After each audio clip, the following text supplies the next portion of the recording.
All right, hey guys, OFD checking in here, and it's Saturday for me, which means it's Seiko Saturday, and I wanted to kind of get a watch in front of the camera out of the collection that I think is kind of a rare little bird. I don't see a whole lot of them, and I really like this little watch, so I wanted to take a minute and talk to you guys about it. Now, about 2 years ago, maybe a little bit less than that, I did an unboxing of this watch. It was when the channel was really new and stuff like that. And I unboxed it. I got this watch straight out of Tokyo, and I got a great deal on it. This is a JDM model. This is the SBDQ003. Now, I think these models were made from about 2003 up through 2005, 2006 maybe. I'm not really exactly positive on that. If you guys know a little bit more about that, please post down below in the comments so I can learn something a little bit more about that. This watch, by the serial number on the back of the watch, is from August of 2004. So, very cool watch. It did come on a titanium strap. I have changed it out to this Blue Shark Orca NATO strap that I have it on right now. So one of the cool features of this watch, guys, is this dial. Now, it's supposed to be a blue dial, but as you guys can see as it catches the light there, it almost has more of a purplish feel to it. And even though that might turn some people off, I think it's a super unique dial color from Seiko, especially being that they're calling it a blue, so it's kind of their special blue color there. I think it's really cool. So as you guys can see over here, let's get this out of the way. At the 3 o'clock position, you can see this says Seiko Chronograph. This is a titanium watch. Everything on this watch case and everything like that is titanium.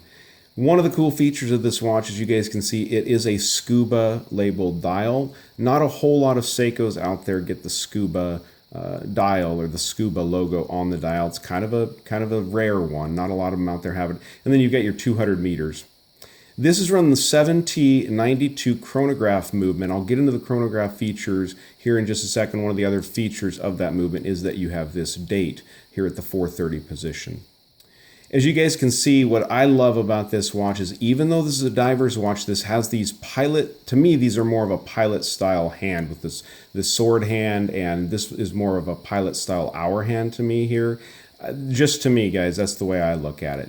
And over here you have your running seconds on this 9 o'clock subdial, and as you guys can see here at the back of that hand, you do have a loomed pip. I'll get a lume shot at the very end of this video so you guys can check out the lume on this watch. Even though it's 14 years old, it's got spectacular Seiko lume on it.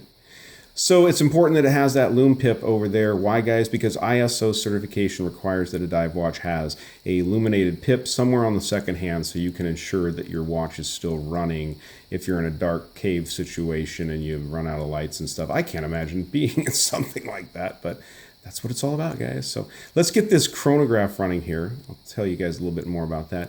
Now, as you guys can see, that center hand there is going to tick off the seconds there. Your top 12 o'clock subdial, that's 1/20th of a second. Really cool little feature there to have. And that will keep running for the first 5 minutes, keeping track of the first 5 minutes, and then we'll stop to conserve battery life. Down at the 6 o'clock position, this subdial is really cool because it looks like it's only going to keep track of hours or something like that, but there's actually two hands there. There's a smaller hand underneath the underneath that long hand that's going to keep track of hours. The longer hand there is going to keep track of your minutes. So you actually have the capability of keeping track of 12 hours with this chronograph here. So really cool feature on this watch.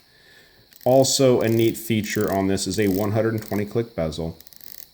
Very nice Seiko bezel, lines up really good. I'll honestly say this is, 2004, guys, and this is before I think Seiko started running into a lot of their alignment issues. So everything on this watch lines up perfectly, as older Seikos did. We didn't have that plague that we're dealing with now as far as that goes. So case dimensions on this watch, you're looking at 41 millimeters from side to side, not including the crown of the pushers, which is a great size, comes in just under an SKX. You're looking at 47.4 is what I measured, right around 47.5. So again, a great size on the wrist. You're looking at 13 millimeters thickness on this watch, guys, and it has 20 millimeter lug openings. So to the side here, we'll look at the case. You see polishing on this case on the sides. Now this is titanium, so the luster and the finish is a lot different on a titanium watch when you polish it. Brushed on the top there, as you guys can see. And this is kind of funny, guys. I got my Alpinist recently, and I don't know if you guys think so, but to me, this little crown here looks exactly like the compass crown on the Alpinist. Has the same indentation, looks like the same knurling and stuff like that, but I'm not quite sure. I'm sure they sourced the same parts for different watches over the years. Other side of the case, as you guys can see, just simple polishing. Nice lugging done here on this bezel, easy to grip, sticks out just a little bit past the edge of the case there.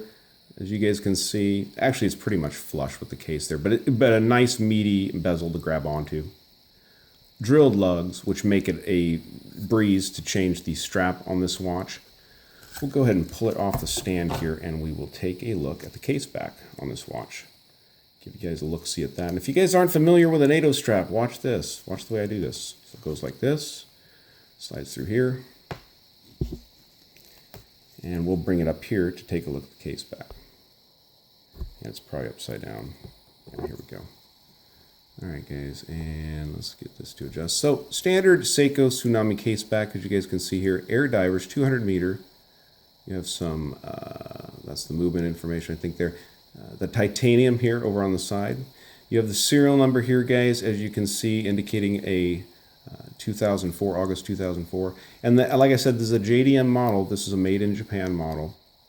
And this little strip around here, if you guys don't own a Seiko quartz watch, this is where you would indicate the battery changes, when the battery changes have been done. So the first one was an 07, which really does kind of correspond with that 2004 date, being that it would be about 3 years after you purchase the watch that you'd be looking at that first battery change. So go ahead and put this back on the strap. Now, as you guys can see, you can probably see down there at that 6 o'clock subdial now, you guys can see that that little second hand there is exposed. Now that we've run this for, it looks like about 3 minutes. It's going to click over to 4 minutes here anytime. But it's really neat. I mean, you don't see many chronographs that have that ability to keep track of up to 12 hours. So it's a neat feature to have that. So all right, guys, I'm going to pause it here, and we'll get this on the wrist for a wrist shot real quick, and then we'll go out with a Lume shot. All right, guys, so there's the watch on my 7-inch wrist. Fits really well. Great looking watch. And you know what, while we're at it, let's go ahead and reset the chronograph so you guys can see how that works. This is great. Watch that little hand down there at 6 o'clock, or that dial. It's going to spin back all the way on that little 12 hours to line up. And you know, quartz chronograph from Seiko, everything lines up dead nuts on. I mean, it really is perfect. Perfect. I want to show you guys something here real quick too. This is what I was wearing while I'm shooting the video. This is my 1967 Seiko DX, 25 jewels. This was a new old stock watch I picked up a while back, guys. Love it. All right, let's go ahead and dim the lights, and we will get a Lume shot of this SBDQ003 from Seiko. All right, so guys, I want you to bear in mind, this watch is 14 years old, okay? This is an old watch. I mean, it's not old, but it's been around for a while, and this is a testimony to, you know, Seiko's Lume. I mean, it's just incredible. There you guys go. I mean, you get brand new watches on the channel that would love to have Lume even half that bright. And like I said, this is an older watch. No one re-lumed this watch or anything. Pretty impressive, you know, at the age point. So, all right, guys, there it is, the Seiko SBDQ003. If you guys have one of these, let me know about it. If you guys have picked one up recently, or you know where to get these, let us know about it, guys. It's an awesome watch. All right, guys, if you like the video, give me a thumbs up down there at the bottom. And if you've not subscribed to the OFD channel yet, please do. Please do. All right, thanks, guys.